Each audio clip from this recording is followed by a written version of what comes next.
Welcome to This Week in Security.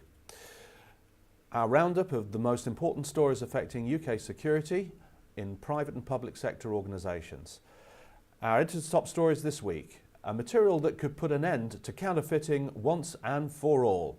And could a simple mobile app beat concert ticket scamsters and fraudsters? A major success story in the fight to combat illegal pesticides.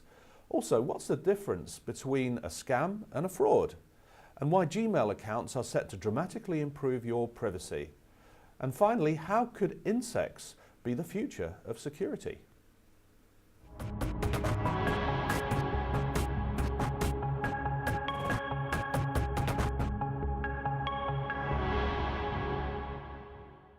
Now, we've all heard about fake pharmaceutics being sold on the web, but there's another form of illegal chemical manufacture which affects millions of people.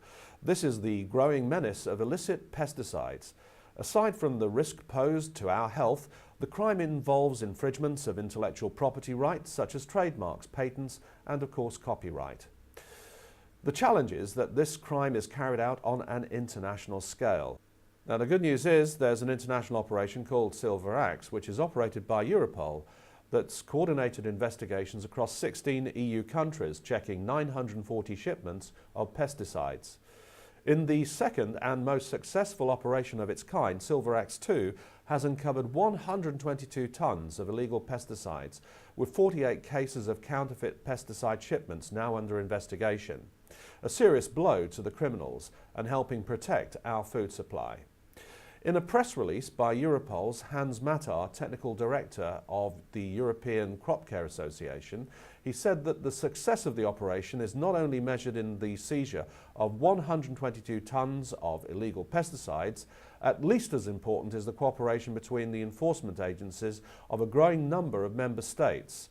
The coordinated action will lead to increased efficiency in the fight against this form of organised crime which poses a threat to human health, crops and the environment.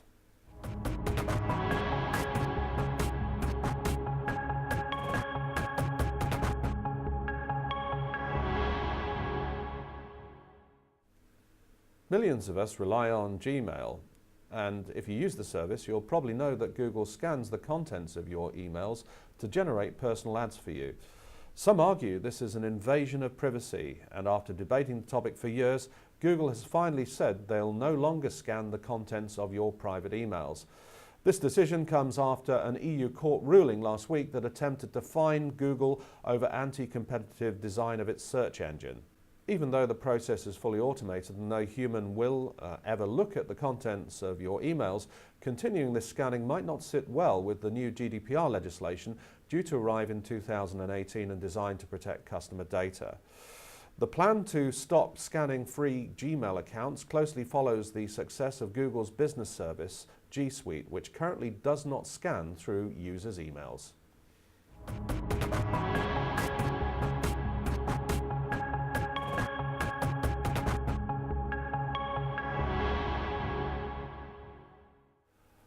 Last year's figures from the City of London Police, National Fraud Intelligence Bureau and GetSafeOnline showed that incidents of online ticket fraud rose by 55% in 2015. This cost the UK public £5.2 million. The good news is that Ticketmaster have announced that they may have found a new solution that can run as an app on our mobile phones and secure paperless tickets. Audio tickets could be brought into a venue on your phone instead of a printed ticket, helping to combat fraud and reducing touting. Using an ultrasonic signal, digital readers could pick up your personal audio waves, reducing the time you would spend queuing and sending you straight into the concert. Ticketmaster are using the technology from Listener. Listener's technology, SmartTones, has the advantage of the audio frequency range of 18.7 to 19.5 kilohertz. So, why use ultrasonic audio? Well, ultrasonic tickets are a form of digital ticket, which are a lot harder to duplicate. This means concert lovers will be less likely to go to an event and be turned away because someone else has already used their ticket. Not only do digital tickets help prevent disappointment, but they're also great for our environment. The technology is expected to be rolled out globally over the next 4 years.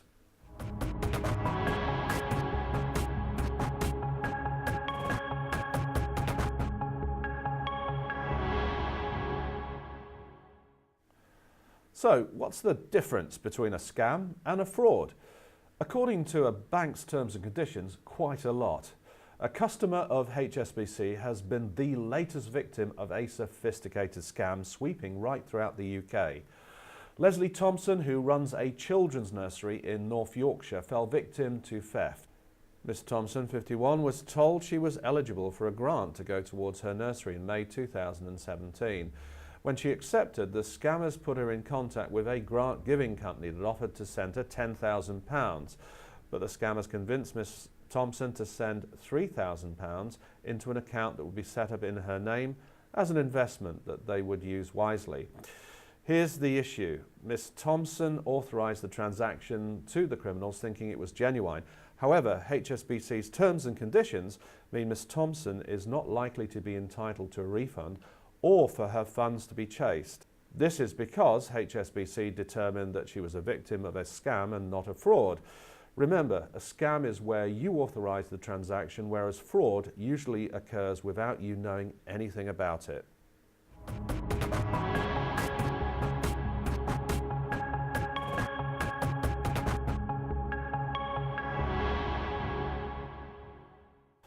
Now, in 2016, research from the Centre of Economic and Business Research, conducted with online brand specialist NetNames, revealed that UK consumers are now twice as likely to see fake goods online as they were in 2015.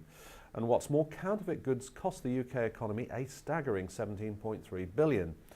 Now, it seems our process of using holograms to protect us from counterfeit goods isn't working. Criminals have found a way to duplicate the supposedly secure hologram.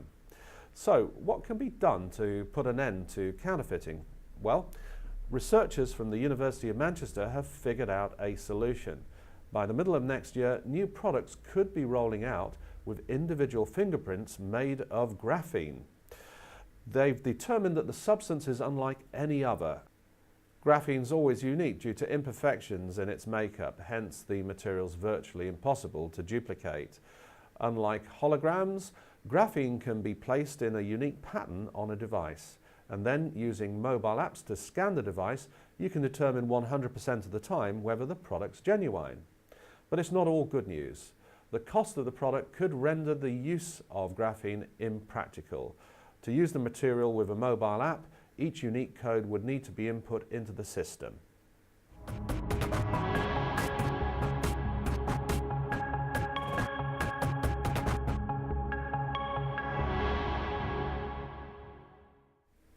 Now, could insects be the future of security? Now, we recently reported on how drones were causing chaos at Gatwick, a robotic police force being dispatched in Dubai. But is that all in terms of security innovations this year? Well, the answer is absolutely not. Scientists over at Charles Stark Draper Laboratories and Howard Hughes Medical Institute have created Dragonfly. Now, simply taking a dragonfly and attaching what's been dubbed a solar-powered backpack, the scientists are able, in theory, to command the insect using remote control. Then the creatures can fly thousands of miles and gather data that you wouldn't normally be able to get with the available technology of today. The scientists have only so far been able to get the insects to fly in a straight line, but the technology is there and the potential is staggering. Now, that's all for this week. Thanks for watching, and be sure to check out our new website with regular video news alerts and training and marketplace. And you can connect there with decision makers in the security industry, and it's free to join. So if you're not already watching this news over there, then go to SecurityExpertOnline and click to register for free, as well as following us on Twitter and LinkedIn. You can also send us news stories at newsdesk@SecurityExpert.online, and if you have some special expertise, well, why not get in touch and you could appear in a future program. Thanks for watching, and together online, we'll make the world a safer place. Bye for now.